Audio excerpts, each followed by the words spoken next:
আপনি যদি 40 দিন অন্তরে দুটো জায়গার লোম সাফ না করেন, আপনার জীবনের নামাজ, আপনার জীবনের দোয়া আল্লাহর দরবারে কবুল হবে না।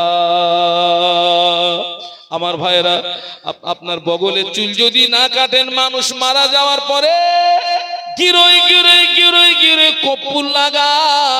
বগলে যদি তোর বাপের 1 বিঘে লম্বা চুল থাকে, কুইন্টাল কানি কপুর মেরেও পাক হবে নাকি? হবে হবে? এই মরার পরে কপুর দিলে আর হবে?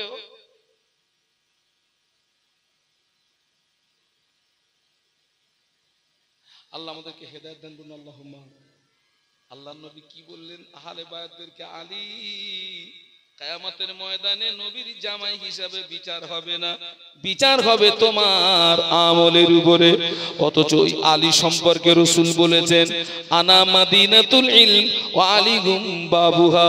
আল্লাহ নবী বললেন, আমি রাসূলুল্লাহ মদিনার জ্ঞানের শহর, আর ওই শহরে প্রবেশের দরজা হলো আমার আলী। তাহলে সুবহানাল্লাহ বলতে পারলেন না? আল্লাহ নবী বলছেন, আমি মদিনার জ্ঞানের শহর, ওই শহরে প্রবেশের দরজা হলো আমার আলী। আল্লাহ নবী বললেন, तमाम পৃথিবীর জমিনে যত মানুষ সব যদি জান্নাতে চলে যায়, আমার আলী যদি জান্নাতে না যায়, জান্নাতের আশা কামনা বাসনা পূর্ণ হবে না। আল্লাহ নবী বলেছেন, আল্লাহ পাক যেদিন থেকে জান্নাত তৈরি করেছেন, ওই দিন থেকে জান্নাত আলীর ইন্তজারে আছে। আলী কখন আমার ভিতরে আসবে? একটু মহব্বতে বলুন, আরো জোরে বলুন। সেই আলীকে নবী হুঁশিয়ারি করছেন। বাড়িতে গিয়ে বালিশে মাথা দিয়ে ভাববেন কথাটা, ঘুমির ট্যাবলেট খেয়ে ঘুমোতে পারবেন না। 2টো ট্যাবলেট খাবি, তাও ঘুম আসবে না। হাসান হোসেন সম্পর্কে নবী বললেন, तमाम পৃথিবীর যত যুবক যারা আমল করে আমল করে আমল করে ঈমান নিয়ে মরবে, আল্লাহ ওদের জান্নাত দেবে। আল্লাহ নবী বললেন, আমার হাসান হোসেন হবে জান্নাতেরই যুবকদেরই সরদার। আরো জোরে বলুন, আরো মহব্বতে বলুন। আল্লাহ নবী নামাজ পড়াচ্ছেন, সাহাবীরা মুক্তাদি, নবী ইমাম নামাজ পড়াচ্ছেন। আল্লাহ নবী প্রথম রাকাতটা ঠিকভাবে গেছেন, উঠেছেন, কিন্তু দ্বিতীয় রাকাতে সিজদায় গিয়ে নবী আর মাথা তোলেন না। সাহাবীরাও সিজদায়, নবীও সিজদায়, মাথা তোলেন না। 10 মিনিট 20 মিনিট আধা ঘন্টা হয়ে যাচ্ছে, নবী মাথা তোলেন না। আল্লাহ নবী আধা ঘন্টা পরে যখন মাথা তুলেছেন, সাহাবীরাও মাথা তুলেছেন। নবী নামাজ শেষ করলেন। সাহাবীরা বললেন, হুজুর দ্বিতীয় রাকাতে এত দেরি করলেন কেন? আল্লাহ নবী বললেন, সাহাবীরা তোমরা জানো না, আমি আল্লাহ নবী যখন সিজদায় চলে গিয়েছি, আমার নাতি ভাই আমার কাঁধে উঠে গিয়েছে, ওরা খেলা করছিল, আমি সিজদা থেকে মাথা তুলতে পারিনি, ওদের ডিস্টার্ব হবে। ওরা যতক্ষণ খেলা করেছে আমি ততক্ষণ আল্লাহর জমিনে সিজদায় পড়েছিলাম, ওদের যেন খেলায় ডিস্টার্ব না হয়। আল্লাহ নবী হাসান হোসেনকে বললেন, ও হাসান হোসেন, কিয়ামতের ময়দানে নবীর নাতি হিসাবে বিচার হবে না, বিচার হবে তোদের আমলের উপরে। আল্লাহ নবী ফাতেমা সম্পর্কে বলেছেন, तमाम পৃথিবীর যত নারী আমল করে আমল করে আমল করে যারা ঈমান নিয়ে মরবে, আল্লাহ ওদের জান্নাত দেবে। আমার ফাতেমা হবে জান্নাতে নারীদেরই সরদারিনী। মিশকাত শরীফের রওয়ায়েতে এসেছে, আল্লাহ নবী বলেছেন, ফাতেমা হলো আমার দেহের একটি অংশ। বলুন সুবহানাল্লাহ। আল্লাহ নবী বললেন, ফাতেমা, আল্লাহ নবী বললেন, আ ফাতেমা, কিয়ামতের ময়দানে নবীর মেয়ে হিসাবে বিচার হবে না, বিচার হবে তোর আমলে। অথচ আল্লাহ নবী যে ফাতেমাকে এমন হুঁশিয়ারি বাণী দিলেন, হযরত ফাতেমা রাদিয়াল্লাহু আনহার জীবনী লক্ষ্য করে দেখা গেছে যার জীবনে কোনোদিন তাহাজ্জুদের নামাজ কাজা ছিল না। একটু মহব্বতে বলতে পারলেন না? আরো জোরে বলুন, কোন নামাজ কাজা নেই? আর আমাদের ফাতেমাদের আমল নামাজ দূরবীন দিয়েও নামাজ পাবা না। অধিকাংশ মেয়েরা নামাজ পড়ে না, বলো? হ্যাঁ, সেই নাকি কমে না। কাবা শরীফের পাশে জমজমের কূপ দেখতে পাওয়া যায়। ওই জমজমের পানি মক্কা মদিনাবাসী পান করে। জমজমের পানি কোটি কোটি কোটি কোটি আল্লাহ পাকের হাজী বান্দা বান্দিরা পান করে। ওই জমজমের পানি পশু পাখি পান করে। হাজার হাজার বছর অতিবাহিত হয়ে গেল, আজ পর্যন্ত জমজমের এক ফোঁটা পানি কমে নাই। একটু মহব্বতে বলুন, এক ফোঁটা পানি কমেনি। জমজমের পানি যদি না কমে, সব কমে? তাহলে ওয়াজ নসিহত আমাদের জন্য মূলত এই ওয়াজ নসিহত শুনে আমাদেরকে সংশোধন হতে হবে, আমাদেরকে ভালো হতে হবে। কারণ আমরা কিন্তু সকলে কবরের যাত্রী। আজ হোক, কাল হোক, পরশু হোক, বাবা যেতে হবে না, হবে না? হ্যাঁ, আল্লাহ আমাদেরকে তৌফিক দিন। সকলে বলুন আল্লাহুম্মা আমিন।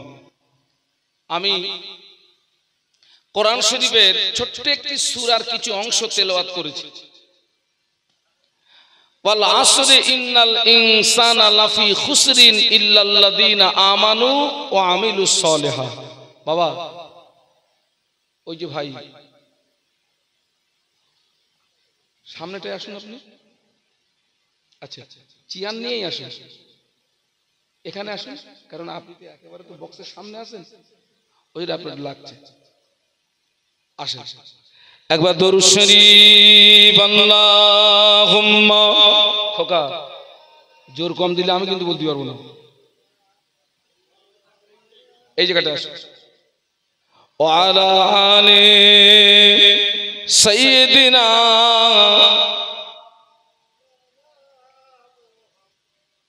আল্লাহ পাক বললেন ওয়াল আসরি ইন্নাল ইনসানা লাফি খুসর ইল্লাল্লাযীনা আমানু ওয়া আমিলুস সলিহাত। আল্লাহ পাক আসরের সময়ের কসম করলেন। কোন সময়ের কসম করেছেন? আল্লাহ পাক আসরের সময়ের কসম করে বললেন নিশ্চয়ই মানুষ ক্ষতিগ্রস্তর মধ্যে। পরেই বললেন ইল্লাল্লাযীনা আমানু ওয়া আমিলুস সলিহাত। কিন্তু যারা ঈমান এনেছে এবং নেক আমল করেছে এরা ব্যতীত, তথা এরা ক্ষতিগ্রস্ত হবে না। একটু বলুন না সুবহানাল্লাহ। আবার বলছি, আল্লাহ বললেন সমস্ত মানুষ ক্ষতিগ্রস্তর মধ্যে, কিন্তু যারা ঈমান এনেছে নেক আমল করেছে এরা ব্যতীত, তথা এরা ক্ষতিগ্রস্ত হবে না। কিন্তু প্রশ্ন একটা মনে জাগে যে আল্লাহ পাক এই সময়ের কসম করতে গেলেন কেন? এই আসরের সময়ের কসম করলেন কেন? আল্লাহ পাক সময়ের কসম করেছেন এজন্য, সময় হচ্ছে মানুষের জীবনের একটি মূল্যবান সম্পদ। সময় আমাদের জীবনের এমনই মূল্যবান সম্পদ, সময় থাকলে লিখতে পারা যাবে, সময় থাকলে পড়তে পারা যাবে, সময় থাকলে ব্যবসা করা যাবে, সময় থাকলে চাষ করা যাবে, সময় থাকলে ইবাদত আমল করা যাবে। আমার কাছে যদি সময় না থাকে, নিশ্চিত আমার দ্বারাতে কোনো কাজ করা সম্ভব নয়। এবং জানবেন এই সময় কোনো ব্যক্তির জন্য অপেক্ষা করে না বাবা। দেখুন, আমরা টাইম ঠিক রাখার জন্য হাতে ঘড়ি ব্যবহার করি। ঘড়ির কাজ হচ্ছে টাইম দেওয়া, আর ঘড়িকে টাইম দিতে গিয়ে ঘড়ির কাঁটার কাজ কি? ফন ফন করে ঘোরা। তো এই কোদালি আর নারী পুরুষ সম্মিলিতভাবে যদি আন্দোলন করি যে ঘড়ির কাঁটা ঘোরা বন্ধ হোক, আপনাদের কি বিশ্বাস আমাদের আন্দোলনে ঘড়ির কাঁটা সামান্য সময়ের জন্য রুখবে বলে মনে হয়? আমরা এই কোদালি আর নারী পুরুষ সম্মিলিতভাবে যদি একটা নদীর ধারে গিয়ে আন্দোলন করি যে নদীর স্রোত বন্ধ হোক, সম্ভব? এক কথায় সময় কোনো ব্যক্তির জন্য অপেক্ষা। বাবা, বরফ তৈরি হয় কারখানা। আমরা যদি কারখানা থেকে একটি বরফের দলা বার করে উন্মুক্ত বাতাসে রেখে দেই, কি হবে? আস্তে আস্তে বিগলিত হবে। আপনি 2-1 ঘন্টা পরে যাবেন, বরফ বলে কিছু পাবেন না, বিনিময়ে দেখতে পাবেন পানি।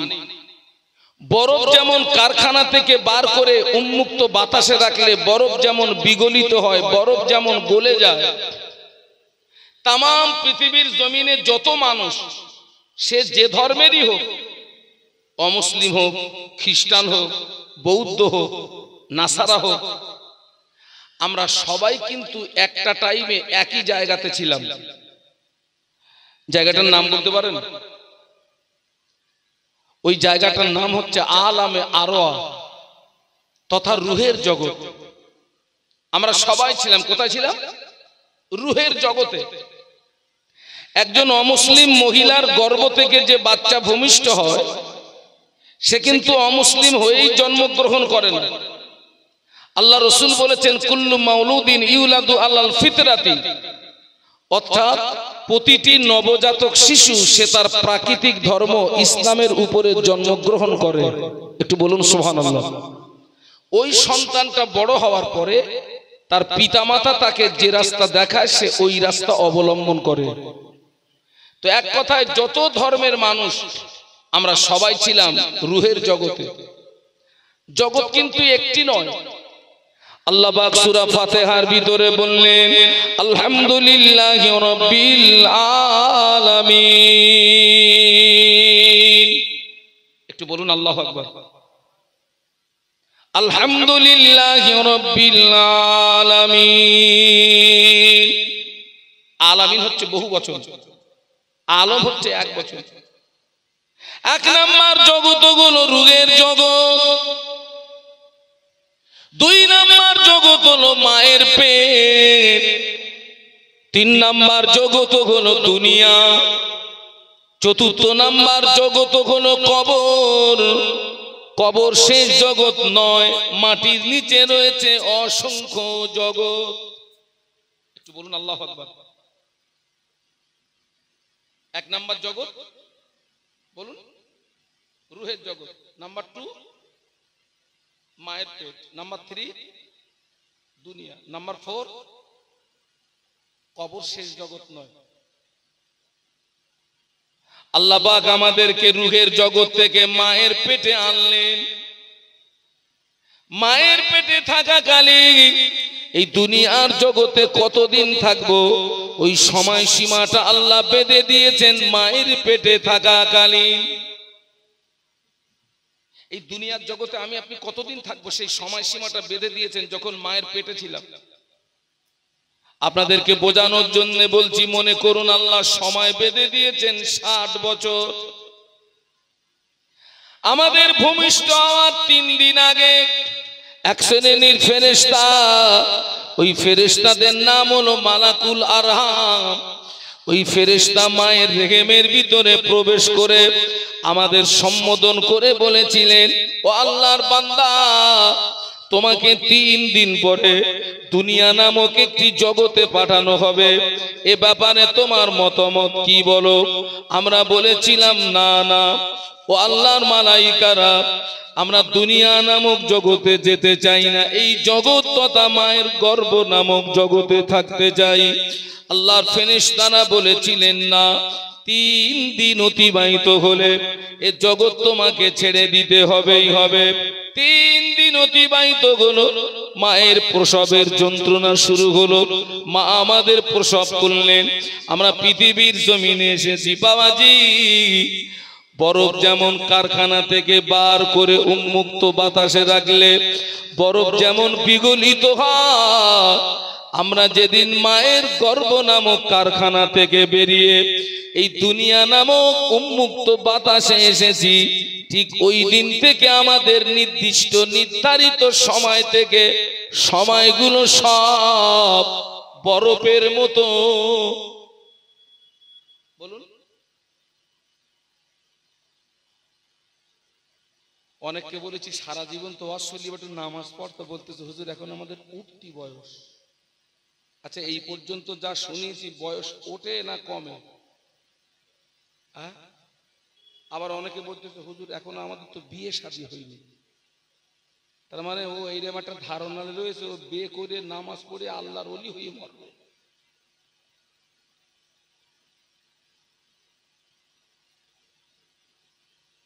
ঘড়ির কাঁটা যে গতিতে ঘুরছে ওই ওই গতিতেই আমরা কিন্তু মৃত্যুর দিকে এগিয়ে যাচ্ছি। একটা রাত একটা দিন অতিবাহিত হচ্ছে মানে আমরা অটোমেটিক আমরা কিন্তু কবরের দিকে এগিয়ে চলেছি। আল্লাহ কি বলছে দেখুন, আল্লাহ পাক কোরআন শরীফে বললেন, আল্লাযী খালাকাল মাউতা ওয়াল হায়াতা লিয়াবলুয়াকুম আইয়ুকুম আহসানু আমালা। একটু বলুন না সুবহানাল্লাহ। আল্লাহ বললেন আমি হায়াত মউত সৃষ্টি করেছি, লিয়াবলুয়াকুম আমি তোমাদের পরীক্ষা করব। ওই পরীক্ষাটি হবে আইয়ুকুম আহসানু আমালা।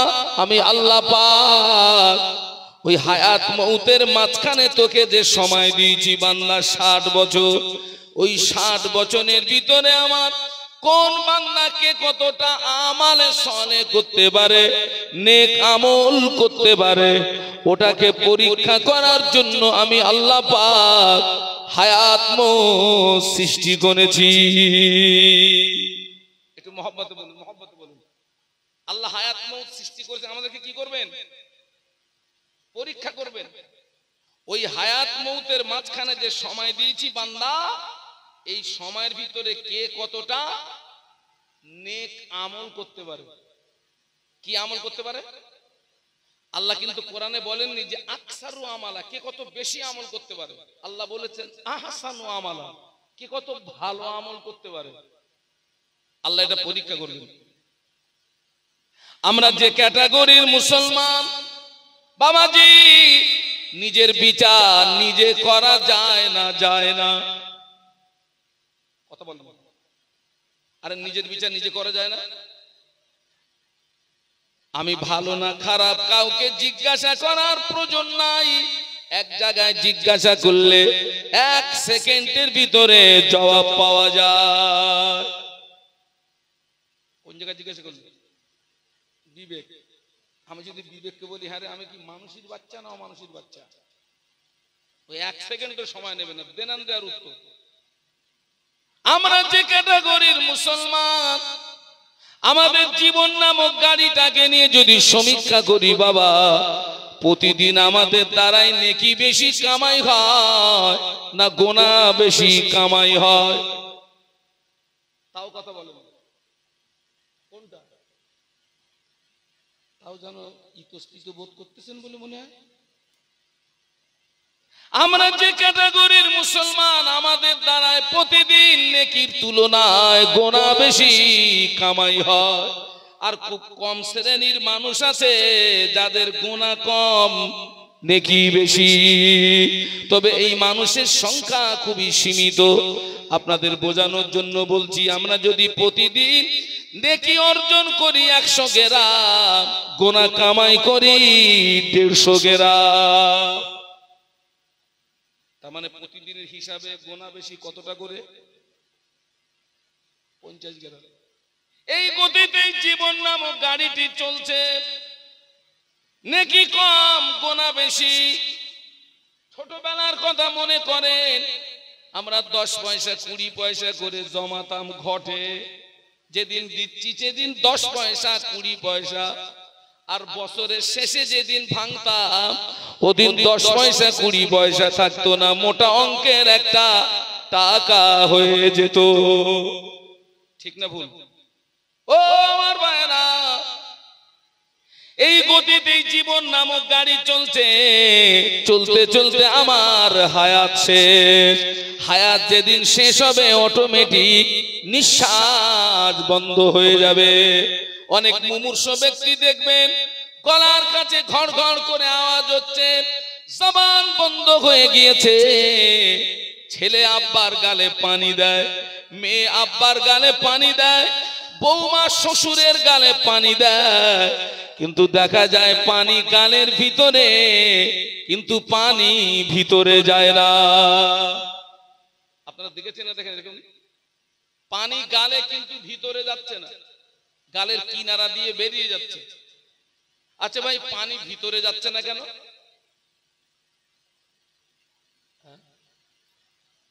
পানি ভিতরে যাচ্ছে না মানে হায়াত শেষ, মানে রুজি শেষ। ওই বান্দা বান্দি এক ফোঁটা পানি গিলতে পারবে না। একটু সুবহানাল্লাহ বলুন। কার হুকুম? একটু জবান খুলে বলেন। আমি কি বলে, আমি কিন্তু হাই সুগারের রোগী বলবো। আপনাদের যদি কারো সুগার টুগার ঢাল লাগে আমার বলবেন, আমি দিতে পারবো। আচ্ছা, আমার কি আওয়াজ শুনে মনে হচ্ছে আমার হাই সুগার? না, কিন্তু আপনাদের আওয়াজে মনে হচ্ছে আপনাদের মনে 400-500। দরুদ শরীফ পড়তেছেন তো মনে হচ্ছে চিচি করতেছে সব। একটু জোরে জোরে দরুদ আল্লাহুম্মা জজবা সাল্লি আলা।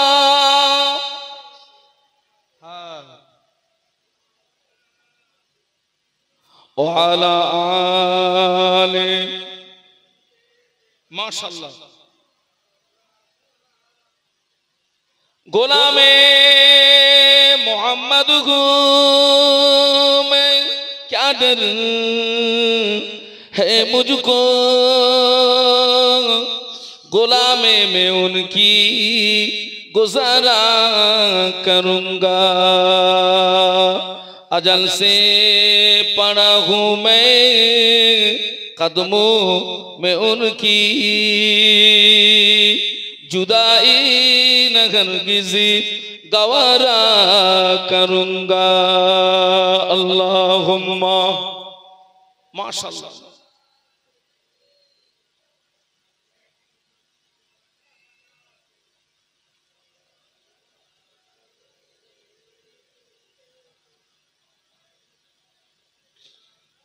আপনি বলবেন হুজুর পানি গেলে না। হসপিটালে দেখেছি অনেক রোগী আছে গাল দিয়ে খেতে পারে না, নাকের ভিতর দিয়ে পাইপ দিয়ে ডাইরেক্ট খাদ্য ভিতরে দেয়। আপনারা দেখেছেন না? দেখেন, যারা গাল দিয়ে খেতে পারে না, নাকের ভিতর দিয়ে পাইপ দেওয়া আর উপরে একটা ঢাকনা মতো আছে, তরল জাতীয় খানা দিয়ে পুশ করে ডাইরেক্ট ভিতরে দেয়। আপনি বলবেন হুজুর আমার বাপ যদি ওইভাবে পানি না গেলে ডাইরেক্ট চালাবো। আপনি যদি ডাইরেক্ট দেন 100 গ্রাম, আপনার আব্বা 200 গ্রাম বমি করবে। লাভ না লস? দিতে 100 গ্রাম, কিন্তু বার করতেছ কতটা? 200 গ্রাম। এক ফোঁটা পানি গিলতে পারবে না। ও আমার ভাইরা, এই পৃথিবীর জমিনে যারা আল্লাহর নাফরমান বান্দা, পৃথিবীর জমিনে আজ পর্যন্ত কেউ আল্লাহর নাফরমানি করে মূল টার্গেটে পৌঁছাতে পারে নাই, তার আগে আজরাইল হাজির হয়ে গেছে। একটু সুবহানাল্লাহ বলুন। আমার ভাইয়েরা, এই পৃথিবীর জমিনে নকল জান্নাত বানিয়েছিল কে? সে মাল আছে না কমপ্লিট? আল্লাহর জান্নাত ভালো লাগে না, পয়সার গরমে নিজেই জান্নাত বানালো। আল্লাহ মুমিনদের জন্য যে জান্নাত বানিয়ে রেখেছেন, ওই জান্নাতটা কেমন পৃথিবীর কোন অন্তর কল্পনায় আনতে পারবে না। আল্লাহ জান্নাতে পৃথিবীর জমিনে বিধান দেখুন, একটা পুরুষ একই সঙ্গে 4টে মেয়েকে বিয়ে করতে পারবে, 4টের বেশি 5টা বিয়ে করতে পারবে না। বিধানটা আমার আল্লাহর, আর ওই আল্লাহর বিধান হলো আল্লাহ পাক তার মোমেন বান্দাদেরকে জান্নাতে 70টা করে হুর দান করবে। হুর লেভেলটা একটু জোরে সুবহানাল্লাহ বলবেন না? জান্নাতি হুর। ওই হুর যদি পৃথিবীর জমিনে হাতের তালুটা যদি বার করে দেয়, জান্নাতি হুরের হাতের তালুর আকর্ষণে বুড়ো লাফাবে, যুবক লাফাবে, হুজুর পাগল হবে। আল্লাহ পাক আমাদের জন্য যে হুর রেখেছেন, আল্লাহ পাক যেমন ঝিনুকের ভিতরে মণিমুক্তা সংরক্ষিত করে রেখেছেন, আল্লাহ হুর দিগকে ওই রকম সংরক্ষিত করে রেখেছেন। পৃথিবীর কোন মানুষ কোন জিন তাদের স্পর্শ করে নাই। বলুন সুবহানাল্লাহ। আল্লাহর বিধান দেখেন, আমরা পৃথিবীর জমিনে একসঙ্গে 4টের বেশি বিয়ে করতে পারবো না। তবে 4টে বিয়ে করতে গেলে তার আবার শর্ত আছে বাবা। দাড়ি পাল্লার কাঁটা যদি সমান রাখতে পারো তবে কটা? কথা বলে না। আর যদি আপ ডাউন মারার ভয় থাকে, আপ ডাউন মারা মানে তার মানে এই তোকে 5 মিনিট, এই তোকে 5 মিনিট না, সমান হক যদি আদায় করার ক্ষমতা থাকে। কিন্তু আল্লাহর বিধান দেখেন, ওই আল্লাহ জান্নাতে এক একটা মোমেনকে 70টা করে হুর দান করবে। একটু জোরে সুবহানাল্লাহ বলেন না। রক্ত পান করা হারাম না হালাল? আর আমি বলছি হালাল। এইবার তো মারামারি হবে। মারামারি করার দরকার নেই, তবে আপনাদেরটাও ঠিক, আমারটাও ঠিক। আমরা যখন মায়ের পেটের ভিতরে ছিলাম, মায়ের পেটের ভিতরে খাদ্য ছিল মায়ের মাসিকের নাপাক রক্ত। মায়ের পেটের ভিতরে খাদ্য ছিল রক্ত, ওখানে ছিল হালাল। পৃথিবীর জমিনে যেদিন এসেছি, ওই দিন থেকে এক ফোঁটা রক্ত পান করা হারাম। এই বিধানটা অন্য কারো নয়, বিধানটা হলো আমার আল্লাহ। আরে মায়ের পেটে কি খেয়েছিলাম আমরা? রক্ত। আমার পেটের ভিতরে এখন পেশাব আছে, পায়খানা আছে। আমি উযু করব, নামাজে দাঁড়াবো, আমার নামাজ হবে না? হবে না? হবে। আমি নামাজে দাঁড়িয়ে গেছি, আমার সামনের দরওয়াজা দিয়ে যদি এক ফোঁটা পানি বেরিয়ে যায়, পিছনের দরওয়াজা দিয়ে যদি একটু হাওয়া বেরিয়ে যায়, নামাজ হবে নাকি? এখন তো মাল ভিতরে আছে। ও তাহলে ভিতরে থাকলে দোষ নেই, বেরুলি দোষ। সাজ্জাদ জান্নাত বানালো, জান্নাত তৈরি হয়ে গেল। যুবতী যুবতী মেয়েদেরকে সব ঢুকিয়েছে, ওগুলো হলো সাজ্জাদের জন্য হুর। বলুন নাউজুবিল্লাহ। সৈন্যদেরকে লাগিয়ে দিলে, তৈরি হয়ে গেলে বলবি আমি নিজে উদ্বোধন করব, জান্নাত তৈরি হয়ে গেছে। সংবাদ দেওয়া হলো সাজ্জাদ ঘোড়ার পিঠে সওয়ার হয়ে যাচ্ছে। ঘোড়ার পিঠে গিয়ে জান্নাতের গেটের কাছে গিয়ে একটা পা জমিনে নামিয়েছে, একটা পা জমিনে আর একটা পা ঘোড়ার পিঠে। কিন্তু জান্নাতের ভিতরে তাকিয়ে দেখে, জান্নাতের গেটের ভিতরে একজন ফকির বেশে মানুষ বসে আছে। সাজ্জাদ খুশি হবে না? দেখে যাবে। ঢুকলি তা ঢুকলি, ফকির ঢুকলি আমার আগে। সাজ্জাদ জিজ্ঞাসা করে, তোর পরিচয় কি? ভিতর থেকে আওয়াজ আসে, আয় সাজ্জাদ, আমি অন্য কেউ নই, আমি গোলাম আল্লাহর ফেরেশতা আজরাইল আলাইহিস সালাম। একটু সুবহানাল্লাহ, একটু মহব্বতে। সাজ্জাদের কলিজার পানি শুকনো হয়ে গেছে। আজরাইল কি ব্যাপার বলে, যে অবস্থায় আছে ওই অবস্থায় দাঁড়া, আর একটা পা যেন নামাবিনি, আল্লাহর হুকুম হয়ে গিয়েছে। সুবহানাল্লাহ বলে।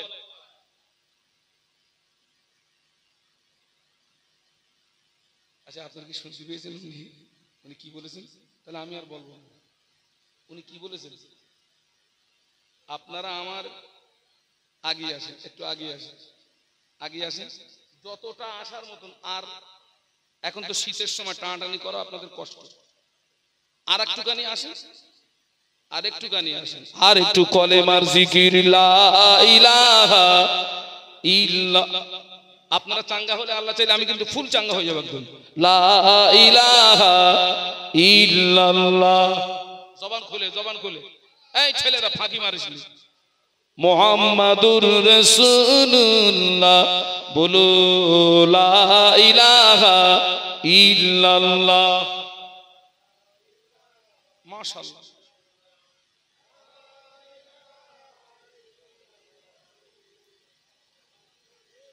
আমার সঙ্গে পড়ুন, হাসবি রব্বি জাল্লাল্লাহ মাফি কলবি গায়রুল্লাহ নূর মুহাম্মদ সাল্লাল্লাহ বলো লা ইলাহা ইল্লাল্লাহ লা ইলাহা ইল্লাল্লাহ মুহাম্মাদুর রাসূলুল্লাহ। আল্লাহুম্মা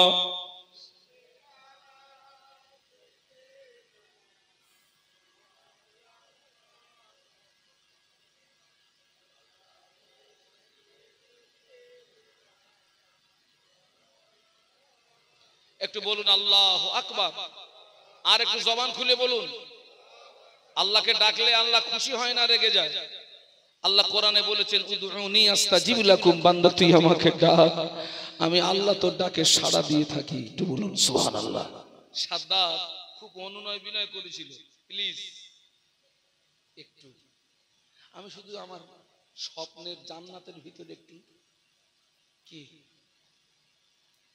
একটু একটু আল্লাহ কি সময় দিয়েছিলেন? বলুন বলুন। আল্লাহর কোরআন সাক্ষী দিচ্ছে, ফাইজা জা আজালুহুম লা ইস্তাখিরুনা সাআতান ওয়া লা ইস্তাকদিমুন। সুবহানাল্লাহ। নির্দিষ্ট নির্ধারিত সময় মউত হবে। ওই যে মায়ের পেটে সেই কি আমাদের সময় বেঁধে দিয়েছিল কোথায়? মায়ের পেটে। ওই নির্দিষ্ট নির্ধারিত সময়ে মউত হবে। 1 সেকেন্ড আগেও যাবে না, 1 সেকেন্ড পিছিয়েও। খুব অনুনয় বিনয় করেছে, একটুখানি আমাকে ঢুকতে দে না। আল্লাহ দরখাস্ত কবুল করেনি। আল্লাহ একদিন আজরাইলকে ডাকলেন, ও আমার আজরাইল, আমি আল্লাহ পাক তোকে দায়িত্ব দিয়েছি আমার বান্দাদের রূহকে ছিনিয়ে নেওয়া। কারো রূহকে ছিনিয়ে নেওয়ার সময় তোর জানে কি দয়া লাগে না? তোর মনে কি ব্যথা লাগে না? আল্লাহ পাক কয়েকজন ব্যক্তি রূহকে কবজ করার সময় আমি খুব ব্যথিত হয়েছিলাম, কিন্তু তোমার হুকুম এড়ানোর মতো ক্ষমতা আমার নাই। ওই টলা নেতার আদেশে মানুষ মার্ডার হয় না, হয় না? কথা বলো না, শুধু বলবে জামালে ফেলে দিয়ায় দেনান দেয়ার কমপ্লিট। এ যদি মানুষের হুকুমেই হয়, ফেরেশতা কার হুকুম পালন করছে? বাবাজি আজাসালাম আল্লাহ কয়েকজন ব্যক্তি রূহকে কবজ করার সময় আমি খুব কষ্ট পেয়েছিলাম। তার ভিতরে 1 নাম্বার হলো সাদ্দাতের মা। গভীর দরিয়ায় ভাসন্ত তক্তার উপরে সাদ্দাত মায়ের স্তনে মুখ দিয়ে দুধ পান করে। আপনারা দেখবেন এই যে গাজায় 10 তলা 20 তলা বাড়ি বোম্বিং করে মাটির সঙ্গে মিশিয়ে দিয়েছে। দেখা গেছে একটা পরিবারের সব শহীদ হয়ে গিয়েছে, কিন্তু 3 মাসের বাচ্চাকে আল্লাহ জিন্দা রেখে দিয়েছে। আল্লাহ গাজার মাটিতে যত মানুষ ইন্তেকাল হয়ে গেছে, আল্লাহ আল্লাহ প্রত্যেককে তুমি শহীদি মর্যাদা দান করো। বলুন আল্লাহুম্মা। ওদের জন্য দোয়া করবেন। আমার ফিলিস্তিন ভাইদের জন্য চোখের পানি দিয়ে দোয়া করবেন ওদের জন্য। গভীর দরিয়া ভাসন্ত তক্তার উপরে সাদ্দাতের মা সাদ্দাত মায়ের স্তনে মুখ দিয়ে দুধ পান করে। আল্লাহর হুকুম হয়ে গেল, আজরাইল চলে যা, আমার বান্দির রূহটা ছিনিয়ে নিয়া। আজরাইল সালাম এসে থাকে, তখন সাদ্দাত মায়ের স্তনে দুধ পান করছে। ফেরেশতা বলে, আল্লাহ পাক, আমি ওই জায়গায় দাঁড়িয়ে বড় কষ্ট পাচ্ছিলাম, এই গভীর দরিয়ায় মায়ের রূহটাকে যদি ছিনিয়ে নি, এই বাচ্চাটা এতিম হয়ে যাবে, কিন্তু তোমার হুকুম এড়ানোর মতো ক্ষমতা আমার নাই, আমি খুব কষ্ট পাচ্ছিলাম। 2 নাম্বার হচ্ছে সাদ্দাতের রূহকে ছিনিয়ে নেওয়ার সময় বেটা খুব অনুনয় বিনয় করেছিল একটু সময়। আল্লাহ পৃথিবীর সৃষ্টি থেকে আজও পর্যন্ত, এখান থেকে কিয়ামত পর্যন্ত নির্দিষ্ট সময় ছাড়া অতিরিক্ত সময় কাউকে দেয়নি, কিয়ামত পর্যন্ত দেবে না। একজন ব্যক্তি ছাড়া, তিনি হচ্ছেন বিশ্বনবী মুহাম্মাদুর রাসূলুল্লাহ। একটু মহব্বতের সঙ্গে বলুন, ওটা ছিল নবীর জন্য স্পেশাল পাওয়ার। এই পাওয়ারটা পৃথিবীর অন্য কোন নবী রাসূলকে আল্লাহ দেন নাই। আমাদের নবীর ইন্তেকালের সময় আল্লাহ আজরাইলকে ডাকলেন, ও আমার আজরাইল, আমার হাবিবের কাছে চলে যা, আমার হাবিবের কাছে গিয়ে অনুমতি চাইবি। আমার হাবিব যদি অনুমতি দেয়, আমার হাবিবের রূহটাকে কবজা করবি। অনুমতি যদি না দেয়, বেয়াদবি করবি না, ফিরে চলে আসবি। সুবহানাল্লাহ বলুন। হযরত সালাম নবীকে সালাম দিলেন, আল্লাহ নবী সালামের জবাব দিলেন। আল্লাহ নবী বললেন, আখি আজরাইল,